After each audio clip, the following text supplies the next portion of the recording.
सारा पॉपुलेशन ऐसा है जो मैरिड है, ठीक है, लेकिन उनकी शादी को रजिस्ट्रेशन उन लोग ने जो करना पड़ता है वो रजिस्ट्रेशन ही नहीं किया है। और काफी लोगों को कैसा नॉलेज नहीं होता ना, सो वो लोग कुछ भी बोलते हैं। फिर जैसे ऐसा मैंने काफी लोगों से सुना है कि अगर आपने शादी रजिस्टर नहीं किया ना तो फीमेल को राइट्स नहीं मिलता है, आपका शादी ही इनवैलिड माना जाता है, ठीक है, यू आर स्टिल सिंगल यही काउंट किया जाता है, बराबर। मतलब खाली एक रजिस्ट्रेशन नहीं हुआ है, उसके बेस पे 10 साल 15 साल 20 साल जितने भी इयर्स की शादी है उसको तुम लोग इनवैलिड बना दोगे। शादी में सारे रिचुअल्स हुए हैं, सेक्सुअल इंटरकोर्स हुआ है, बच्चे पैदा हुए हैं, आप अपने जो भी राइट्स एंड ड्यूटीज है, रिस्पॉन्सिबिलिटी बीइंग हस्बैंड और वाइफ जो भी है वो सब आप पूरी कर रहे हो, तो बस क्या ये सब मैटर नहीं करता है? बस खाली एक चीज मैटर करेगा, क्या? रजिस्ट्रेशन। रजिस्ट्रेशन नहीं किया तो शादी इनवैलिड, बराबर। तो देखो जैसे मेरे फैमिली मेंबर्स में काफी सारे लोग ने, उन लोग ने 20-20 25-25 साल कंप्लीट किए हैं शादी को, बराबर, बट मैरिज रजिस्ट्रेशन नहीं किया है। तो क्या मैं बोल दूं सबको तुम्हारा सबका शादी है ना इनवैलिड है? ठीक है, नहीं बोल सकता हूं। क्यों नहीं बोल सकता? उसका रीजन है सेक्शन 8। जैसे मैं मेरा ही एग्जांपल लूं, so I am married but still मैंने अपनी शादी का ही रजिस्ट्रेशन नहीं किया है। What's the problem is laziness. जैसे मैं मेरा वो वेबसाइट, मतलब जो हम लोग तो अभी जैसे देखो बीइंग अ लॉयर ये तो काम ही होता है, तो जब वेबसाइट पे मैं जब गया था ना तो मैंने देखा कि इतने दुनिया भर के डॉक्यूमेंट पहले तो उनको स्कैन करके स्टोर करने पड़ते हैं, फिर वो जब आप ऑनलाइन फॉर्म अपलोड करोगे, फिलअप करोगे, तो उसमें आपको हर एक चीज को अटैच करके लगाना पड़ेगा। उसमें भी वो साइज उन लोग ने जो प्रिस्क्राइब किया है उसके अंडर होना चाहिए, फिर वो साइज को आपको मिनिमाइज करना पड़ेगा। ये दुनिया भर के लफड़े हैं, ठीक है, तो वो कंटाल आता है। इसके लिए मैंने खुद की शादी रजिस्टर नहीं की है। आई am married from last 3 years but फिर भी रजिस्ट्रेशन नहीं किया है, बराबर। अभी देखो कोई क्लाइंट आके बोलता है ना ये करके दो, तो मैं डेफिनेटली करेगा, खुशी खुशी करेगा। क्यों? उसका पैसा मिलने वाला है, फीस चार्ज करते हैं हम लोग, तो दूसरों का काम अच्छे से होगा, लेकिन खुद के काम में तो पैसा मिलता नहीं है, तो वो लेजीनेस आता है। अब देखो, if I am saying that my marriage is not registered under section 8, तो क्या हो जाएगा उससे? तो उसके पहले कुछ पॉइंट्स पढ़ लेते हैं हम लोग। जैसे देखो, there is no provision for compulsory marriage registration under this act, it is an optional. पहला ही सबसे इंपॉर्टेंट चीज लिखा है सेक्शन 8 के अंदर कि शादी के बाद शादी को रजिस्ट्रेशन नहीं करोगे तो चलेगा, बिकॉज वो कंपल्सरी नहीं है, it is an optional. Registration करना है तो करो, नहीं करना है तो मत करो, कोई प्रॉब्लम नहीं है। अब देखो इंडिया में अगर ऐसा बोला ना कि कंपलसरी रजिस्ट्रेशन है तो झक मार के सब लोग करेंगे, लेकिन जिस टाइम पे ऐसा बोल दिया ना कि इट इज ऑप्शनल रजिस्ट्रेशन, तुम लोग को रजिस्ट्रेशन करना है तो करो, नहीं करना है तो मत करो, जैसे ये चीज बोलोगे ना 80% पब्लिक ये सोचेगा नहीं करना है। क्यों? ऑप्शन लेना तो फुकड़ का खर्चा क्यों करे, बराबर। ठीक है, that's your choice, but law ने तो ये बोल दिया है कि वैसे भी ऑप्शनल है, तुम लोग को करना है तो करो, रजिस्ट्रेशन नहीं करोगे तो उससे कोई प्रॉब्लम नहीं है। तो देखो second most important point, validity of the marriage is not affected by failure to register it. अगर आप शादी का रजिस्ट्रेशन, मैरिज का रजिस्ट्रेशन नहीं करते हो, खाली इस ग्राउंड पे कोई भी पर्सन ये नहीं बोल सकता है कि आपकी मैरिज इनवैलिड है, ठीक है।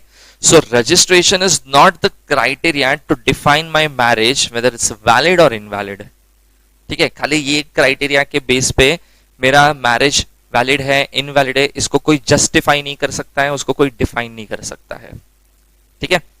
Then third is all other requisites must be complied for marriage. हाँ, बाकी सारे रिक्विजिट्स होनी चाहिए, वो एज क्राइटेरिया ले लो, वो प्रोहिबिटेड डिग्री ले लो, वो सपेंड रिलेशनशिप ले लो, ठीक है। देन मैरिज ऑलरेडी नहीं होना चाहिए, ठीक है, at the time of marriage, मतलब आपका कोई स्पाउस नहीं होना चाहिए। ये सारी कंडीशन आपको फुलफिल करनी है जो सेक्शन 5 के अंदर लिखी है। वो सेक्शन 5 की सारे क्राइटेरियाज अगर आप फुलफिल कर देते हो और आपका शादी वैलिड हो गया as per section 5, then that is enough, no need to register. मतलब करोगे तो भी ठीक है, नहीं करोगे तो भी चलेगा, कोई कंपल्शन नहीं है उसके ऊपर, करेक्ट। नेक्स्ट देखते हैं, the marriage is not solemnized by registrar but certified to have been solemnized on the basis of application made to him. Party may appear by using latest technology. अभी आजकल देखो ये सब चीजें बहुत ज्यादा हो गई, अभी नॉर्मली सब चीजें ना ऑनलाइन हो रही है। आप कोई भी गवर्नमेंट प्रोसीजर देखोगे ना, धीरे धीरे सब कुछ डिजिटल फॉर्म में होना चालू हो गया है।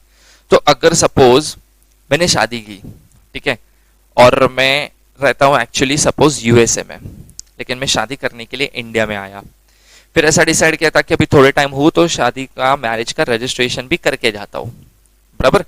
शादी एक बार प्रेजेंट होना पड़ेगा, ये होगा जो भी होगा, तो मैं सब कुछ कर दूंगा प्रोसीजर।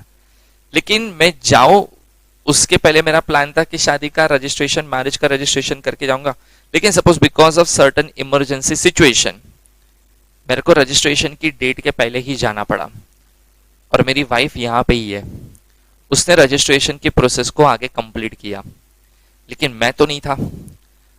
तो मैं डिजिटल टेक्नोलॉजी, लेटेस्ट टेक्नोलॉजी को यूज करके, मतलब मैं जब मेरा क्रॉस वेरिफिकेशन होता है वहां पे कि हाँ ये पर्सन है, ऐसा है, वैसा है, ठीक है, तो मैं ऑनलाइन कोई भी मीडियम के थ्रू, वीडियो कॉलिंग के थ्रू, कॉन्फ्रेंस के थ्रू अपीयर हो सकता हूं, और उस तरीके से भी रजिस्ट्रेशन किया जा सकता है।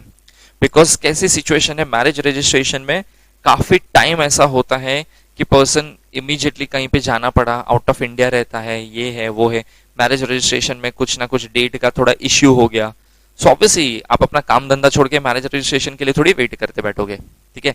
सो यहाँ पे आप ऑनलाइन कॉन्फ्रेंस के थ्रू, रजिस्ट्रार के थ्रू आ सकते हो, पार्टिसिपेट कर सकते हो, और आपका वेरिफिकेशन ऑनलाइन होने के बाद, वीडियो कॉलिंग के, वीडियो कॉन्फ्रेंस के होने के बाद आपका मैरिज रजिस्ट्रेशन हो सकता है। ये प्रोविजन अभी है, ठीक है। जब ये सब टेक्नोलॉजी नहीं था तब ऑब्वियसली ये प्रोविजन नहीं था। ये जैसे जैसे सिनेरियो चेंज होते गया, ये प्रोविजन को ऐड कर दिया गया है, ठीक है। चलो उसके ऊपर फिर हम लोग एक केस देखते हैं अभी। केस है case number 8, that is Kamal Chibade versus Sushila Chibade. Case का फैक्ट देखते हैं हम लोग सबसे पहले।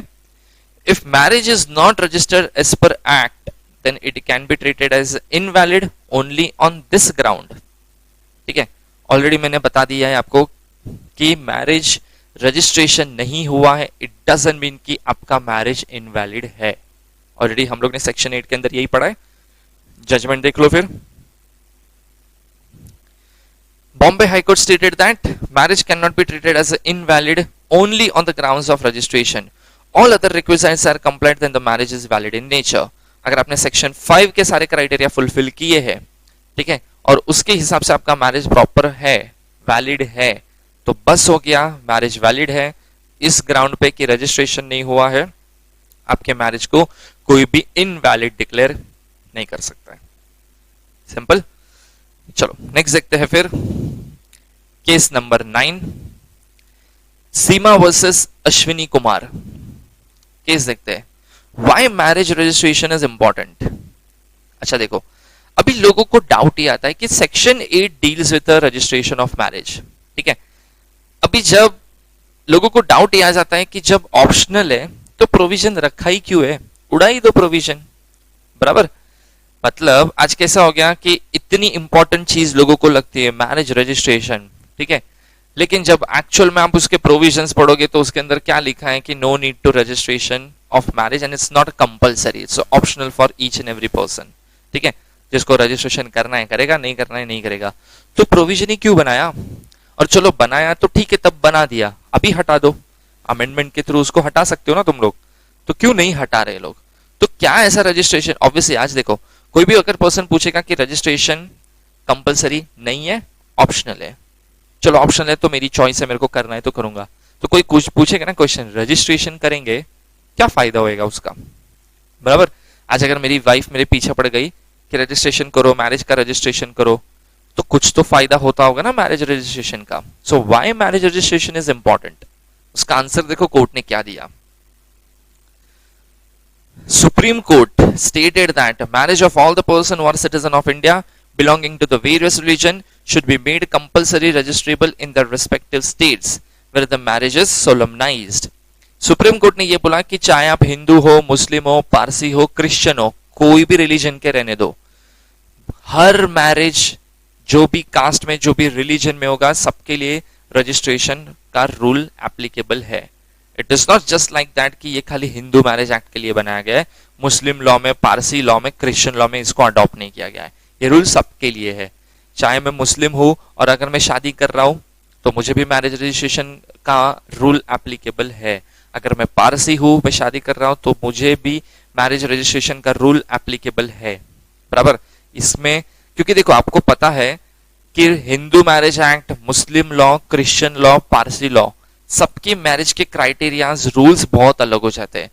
आप अपने रिलीजन के हिसाब से रूल बनाओ, मैरिज के क्राइटेरिया चेंज करो, लेकिन रजिस्ट्रेशन का क्राइटेरिया सबके लिए सेम होएगा फिर, कि मैरिज रजिस्ट्रेशन सबको करना है, ठीक है। हाँ, अभी देखो इसका आगे एक स्टेटमेंट है, that is it is helpful to protect women's right. देखो जनरली क्या सिचुएशन होती है कोर्ट के अंदर कि अगर आपने मैरिज को रजिस्ट्रेशन किया है, then you have a registration certificate, ठीक है, मैरिज रजिस्ट्रेशन का सर्टिफिकेट होगा। तो जब भी आप कोर्ट में क्लेम करोगे फॉर एनी मैट्रिमोनियल बेनिफिट्स या कोई भी चीज के लिए आप अगर कोई बेनिफिट क्लेम करते हो कोर्ट से, तो कोर्ट ऑब्वियसली पूछेगा पहले तो आपका मैरिज वैलिड है कि नहीं, वो डिफाइन करना पड़ेगा हम लोग को, ठीक है। तो मैरिज डिफाइन करना है कि ये वैलिड मैरिज है कि नहीं है, तो सिंपल उसको कैसे डिफाइन कर सकते हो आप, सिंपल मैरिज रजिस्ट्रेशन को, जो मैरिज सर्टिफिकेट है आपका, वो आपका प्रूफ हो जाता है। आपने वो सबमिट फर्स्ट हियरिंग में ही किया है, केस फाइलिंग के टाइम पे ही कर दिया है, तो कोर्ट मान लेगा कि हाँ रजिस्ट्रेशन हुआ है, मतलब मैरिज वैलिड है, तो मैटर खत्म। लेकिन अगर सपोज आपके पास ये नहीं है, तो पहले कोर्ट उस चीज को वेरीफाई करने बैठेगा कि मैरिज वैलिड है कि नहीं है, ठीक है। और अगर उसमें कहीं ना कुछ इधर उधर हो गया, तो प्रॉब्लम आएगा फीमेल को, उसके राइट के ऊपर अफेक्ट होना चालू होएगा। तो अगर फीमेल को अपने राइट्स को प्रोटेक्ट करना है कि कल कोर्ट में उसके ऊपर ही क्वेश्चन मार्क ना आ जाए, फीमेल के राइट्स के ऊपर क्वेश्चन मार्क रेज ना हो जाए, बेटर है मैरिज का रजिस्ट्रेशन करके रखो, ठीक है। ये कौन से केस में जजमेंट सुनाया था सुप्रीम कोर्ट ने, सीमा वर्सेस अश्विनी कुमार, ये केस का ये जजमेंट है। और कोर्ट